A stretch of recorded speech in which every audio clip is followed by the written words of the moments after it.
অন্তরের শান্তি পাওয়ার দুটো দিক আমি সংক্ষিপ্তভাবে আপনাদের কাছে বলি।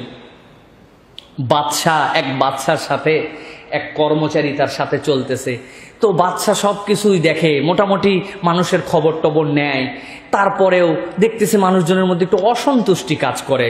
তো ওনার সাথের লোককে পেয়াদারে জিজ্ঞাসা করছে যে আমার এই জনগণের মধ্যে অসন্তুষ্টির কারণ কি? এই প্রজা বলছে যে জাহাপনা, আমি একটা ছোট্ট উদাহরণ দেব, আপনি ক্লিয়ার হয়ে যাবেন কেন আপনার প্রজাদের মূল গ্যাপ কি। ঠিক আছে, তুমি আমারে দেখাও। একটা থলির মধ্যে 99টা গোল্ডের কয়েন ভিতরে ঢুকাইছে, আর একটা ছোট্ট কাগজে লিখছে 100টি কয়েন আছে। লিখে ওর মধ্যে ওই কাগজ দিয়ে এক প্রজার বাড়ির সামনে রেখে দিয়ে বলছে কালকে সকালবেলা বুঝতে পারবেন যে অসন্তুষ্টির কারণ কি। সকালবেলা দরজা খুলছে, খুলেই দেখে একটা থলেই ভিতরে নিয়ে গেছে। লোকজনের ডেকে বলছি রে বাবা, স্বর্ণ মুদ্রা। গুনতে গুনতে গুনতে গুনতে গুনতে গুনতে দেখে 99, একটা কাগজে লেখা আছে 100টা আছে। আবার গুন, গুনে গুনে গুনে পেরেশান, কেউ মিলাতে পারে না, মাথা চাপড়াচ্ছে। কি রে, 100টা লেখা আছে আর 100টা নাই কেন?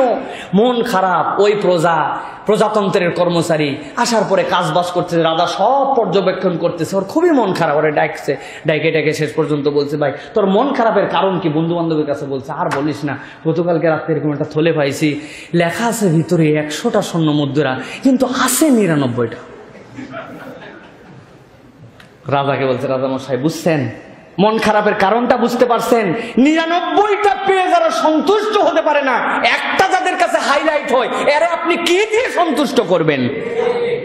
সুতরাং প্রিয় ভাইয়েরা, সন্তুষ্ট হৃদয়, অন্তরের প্রশান্তি চাইলে যা পাইছে এইটা নিয়ে কৃতজ্ঞ হতে হবে। আল্লাহ রাসূল বলছেন উনজুরু আসফালা মিনকুম, তোমার নিচের দিকে তাকাও, উপরের দিকে তাকাও না, আল্লাহ তোমার অন্তরে এমনি সন্তুষ্টি দিয়ে দিবেন। সুবহানাল্লাহ।